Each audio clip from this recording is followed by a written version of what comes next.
Assalamualaikum warahmatullahi wabarakatuh. Selamat malam teman-teman semua. Perkenalkan, nama saya Muhammad Gibran dengan NPM 22120111415. Dan di sini saya akan mempresentasikan hasil kerja saya tentang proposal penelitian mengenai perspektif hukum pidana mengenai penerapan hukum kebiri kimia bagi pelaku kekerasan seksual terhadap anak. Dan ini juga ditinjau dari Undang-Undang Nomor 17 Tahun 2016.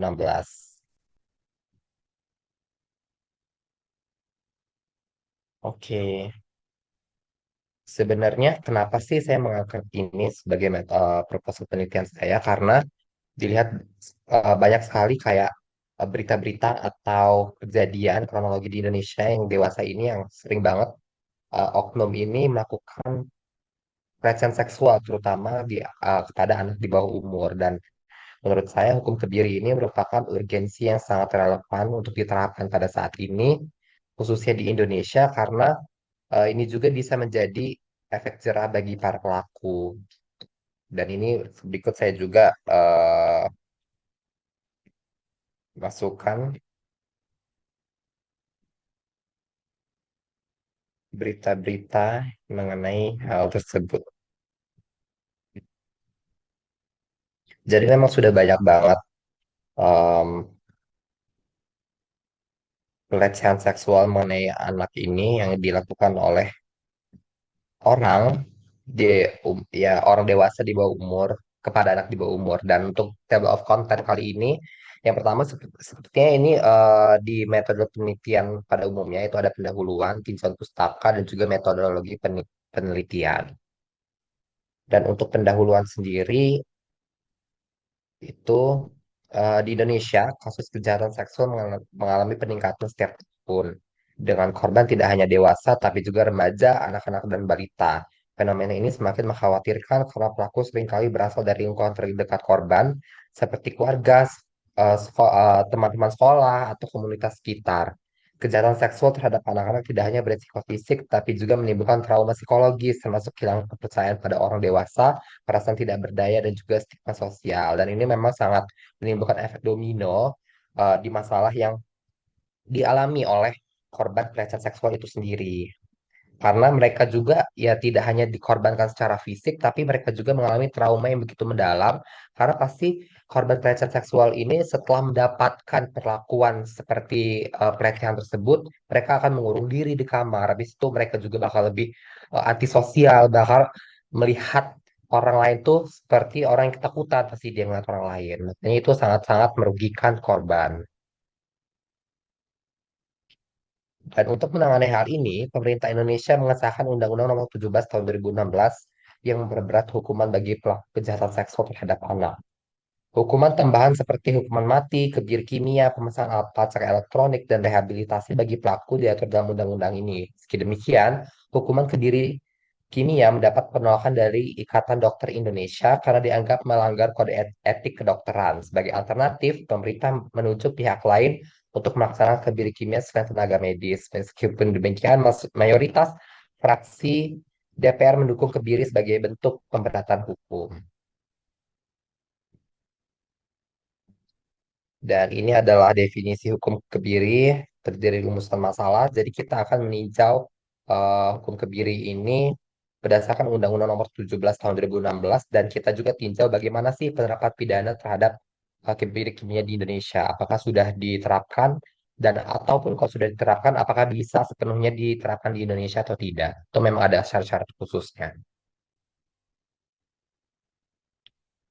Dan ini penerapan saksi kebiri kimia di Indonesia, kita ini ada dua prosedur. Yang pertama itu dilakukan setelah ada diagnosis dari psikiater dan kemudian pihak kejaksaan akan melakukan proses kebiri kimiawi. Pada proses tersebut akan dilaksanakan 2 bulan sebelum pelaku dibebaskan dari penjara dengan masa hukuman maksimal 15 tahun.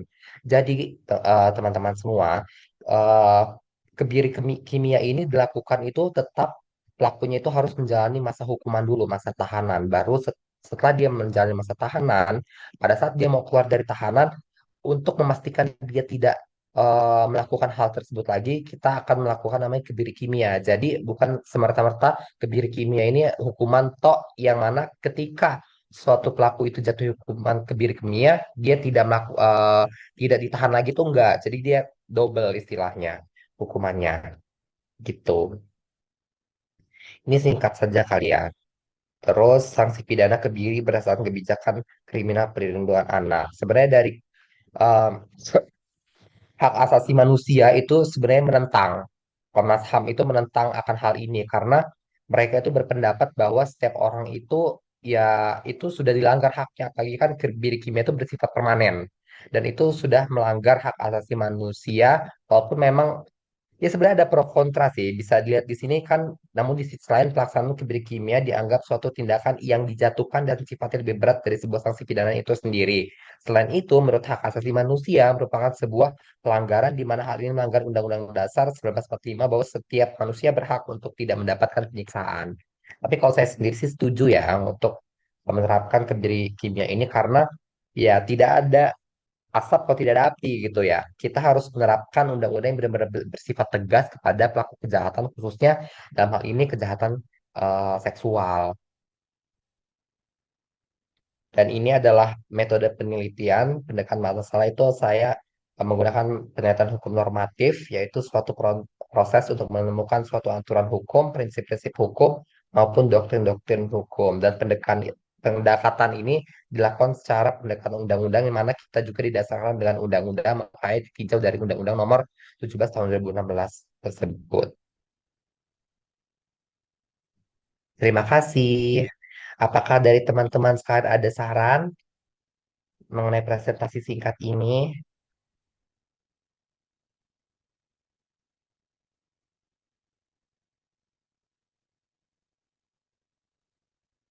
Baik, terima kasih Gibran. Mungkin saya ingin memberikan sedikit saran ya dari presentasi proposal pada malam ini. Nah, sejujurnya saya melihat potensial yang sangat besar sekali dari penelitian yang Anda lakukan gitu.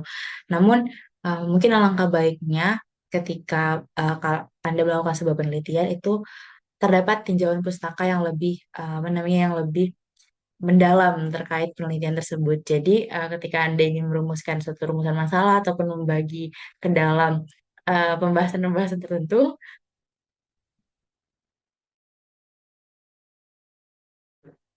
maka nanti akan tetap sesuai gitu. Tetap ada eh, rincian yang lebih pasti seperti itu. Mungkin itu saja sih. Atau mungkin dari saudara Gibran sudah sebenarnya sudah mencantumkan tinjauan pustaka kah atau seperti bagaimana?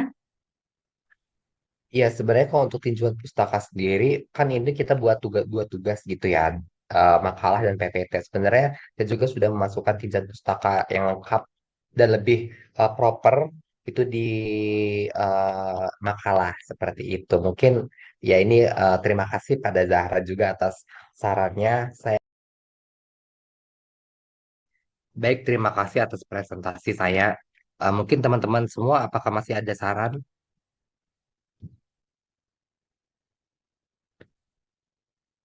Sudah? Oke, kalau begitu saya tutup. Sekian, terima kasih. Wassalamualaikum warahmatullahi wabarakatuh.